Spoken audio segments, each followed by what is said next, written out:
Disco Elysium holds a very dear place in my heart, and not just because it's a great indie game with an interesting premise, beautiful art style and a rich world, but simply because it's made by Estonians. That's me! Like with many small nations, once its people do something that's noticed all across the globe, it's nighttime for celebration. And for a good reason, because this game would go on to win multiple game awards and become a critically acclaimed classic. Winner is Disco Elysium. Must play masterpiece. Sadly, the celebrations wouldn't last long and would instead quickly dissolve into drama, controversy and lawsuits. But before we can talk about any of that, we need to go back to the very beginning. Let me introduce you to the man, the myth, the legend that would become the driving force behind Disco Elysium's development, Robert Kurvitz. He's an Estonian novelist, but he's also made music, dabbled in film, and enjoys bike riding. The year was 2013 and Robbie had just finished his latest science fiction novel, Sacred and Terrible Air. I say science fiction, but I think it's better described as a fantasy realism. And Rob, he loved this subgenre, because it allowed him to create a world just like ours, but bend its laws and politics to his liking. I mean, it goes without saying that social commentary can be depicted much easier through over-exaggerated tropes in an almost dystopian society. Now, give it a self-aware, cynical attitude and a whodunit murder mystery spin, and you'd have a certified banger in your hands. Right? Right? Well, no. First of all, Disco Elysium is very loosely based on the books, and pretty much only through the setting. I haven't read it myself, but from what I can tell, they're two completely different stories, just set in the same universe. And secondly, apparently it wasn't that good of a book. Again, haven't read it myself, but it only sold 1,000 copies, which, even for Estonia, that's not much. That's pretty bad, right? This led Kurvitz to develop depression and start seeking answers at the end of bottles, a dark path that would go on for another 3 years. But thankfully, every hero has a sidekick. This is Kaur Gender, another Estonian novelist who was a friend of Rob's and even helped him write his last book.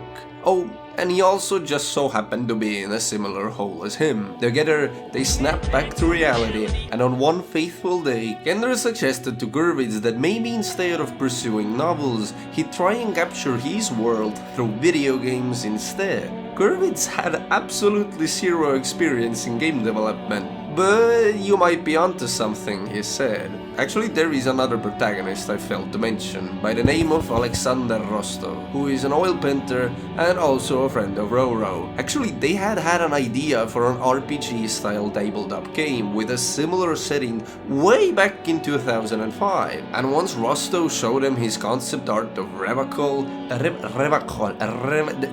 the big city in the game, you know? Big Rob was enchanted by it, and so Zaum was founded and development on Disco Elysium officially began.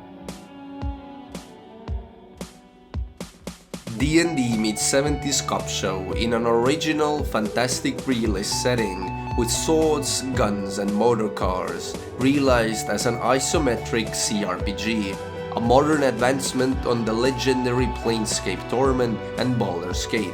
Massive, reactive story exploring a vast, poverty-stricken ghetto, deep, strategic combat. This is exactly what Robert wrote down as the original game concept, and to be fair, that's exactly what we got. The game was originally planned to release in 2017 under the name No Truce with the Furies, but as the game world expanded and development grew, it got delayed and its name changed to Disco Elysium. Honestly, until writing this script, I had no idea what that even means. Apparently it has like a double mean, like a triple meaning? Disco referencing the idea of briefly gaining spotlight before burning out, similarly to the fad of disco music. This is reflected in our character's clothing style. You're even called Disco Cop multiple times throughout the game. But in Latin, disco means I learn. And did you know that Elysium is the name of the world the game takes place in? So the title is quite a literal translation of our character overcoming his amnesia to learn about the world of Elysium. Wow. Alright then. The development itself didn't start with a bang though. The original team worked inside of an abandoned gallery of all places, and the only funding came from friends and family. Once our Robbie boy finally secured the venture capital into the game, he was able to seek out the English band Sea Power, who would go on to compose the entire soundtrack, and boy oh boy did they knock it out of the park.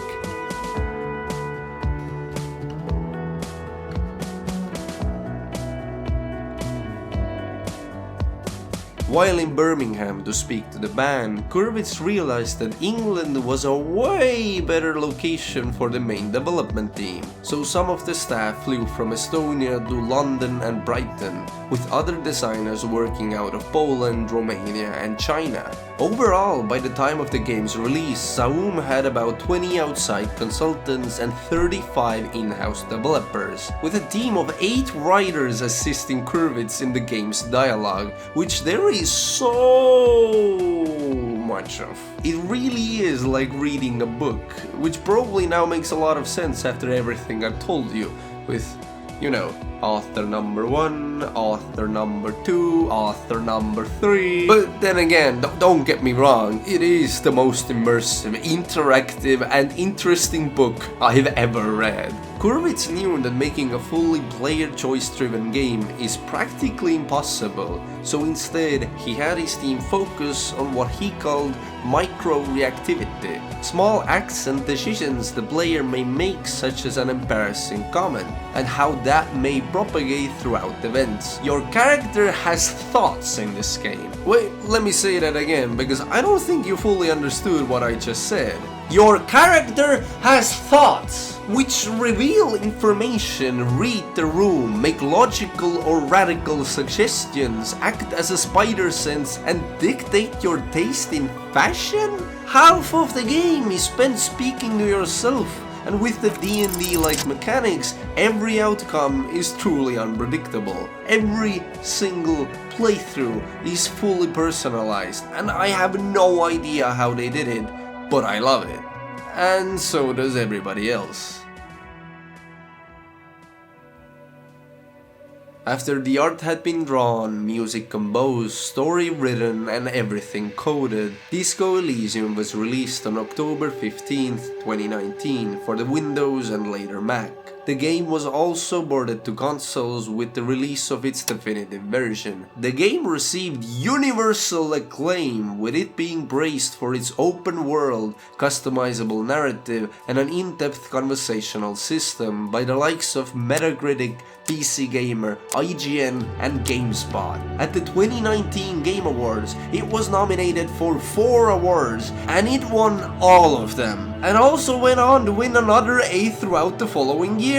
It was a huge success for tshow, and they were ready to turn it into a franchise, with immediate plans for both an expansion and a sequel. An in-universe tabletop game was also planned, along with a clothing line being launched for that sweet merch money. In June of 2020, they even announced that the TV show was under development. How could things get any better than this? Well, take on.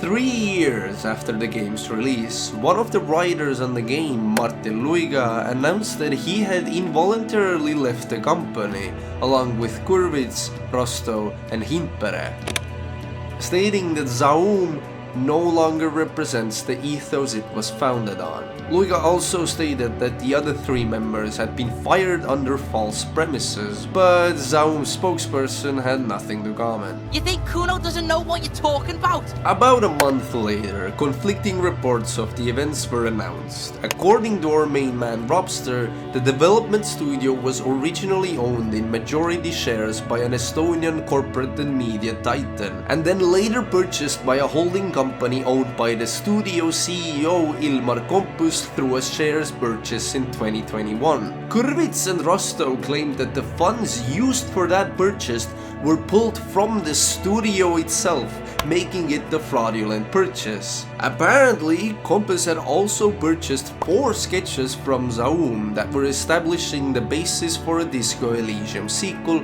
for a single £1, and then resold these to Zaum for 4.8 million euros, effectively helping Kompus regain part of the money spent to acquire Zaum in the first place. What is going on? Kurvitz and Rostow felt the shift in management at the studio and noticed a change in how the company was organized. Okay, noticed maybe isn't the right choice of words. They were literally demoted and later fired when they started asking questions. Kurvitz and Rostow argued that they still have some control over Disco Elysium's intellectual property rights and thus should have had a say in blocking the sale. Zaum dismissed the charges in a statement and said that the former employees had been let go for creating a disruptive environment. Due to this, current staff members at the studio were anonymously interviewed about the case, and all they had to say was, everybody's kinda right, you know? What? I mean, yeah.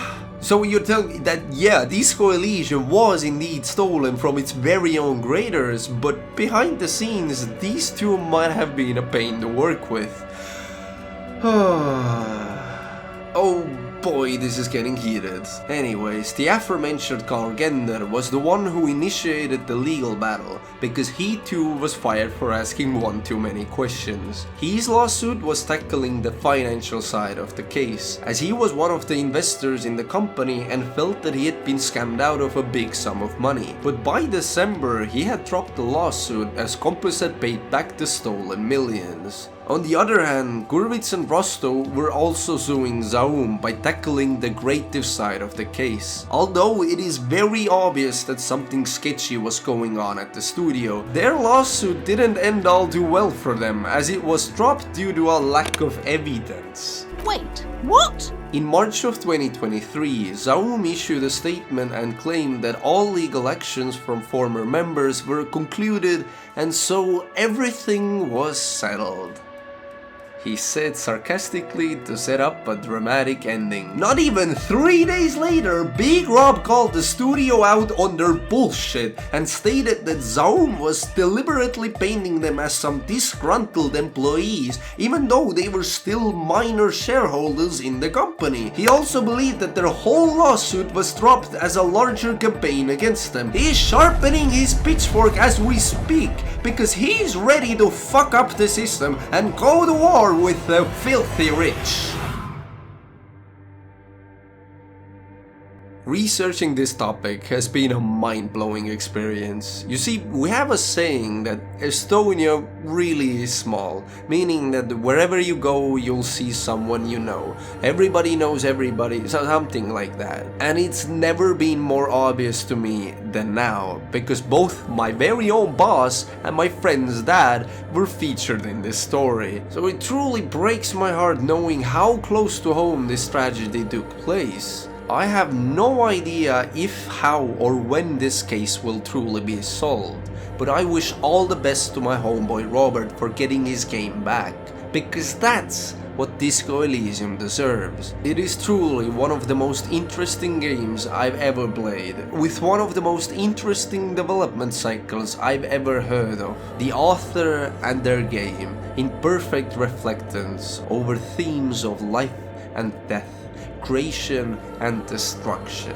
Come on, with the whole legal battle compared to the game's setting of poverty versus mega corporation, the social commentary pretty much writes itself. This is truly incredible. This is art. Sticking your dick into the void. Yeah, it may be a bit sad here or there, but alright, well, who am I kidding? It's borderline morbid at times. But never have I ever booted up a game that in mere seconds sweeps me off my legs. The lines of oil painting being smeared to visualize broken buildings or people the faint wind in the background accompanied by the sweetest of melodies. The realization that this game is not meant to be won, it is an experience from the first moments till the very end. It isn't for everybody, but there really aren't words to describe what these individuals manage to create, and it's criminally unfair that we will never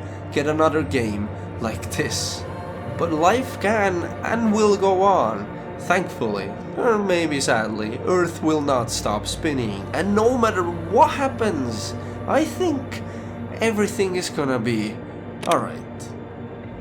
Thanks for watching.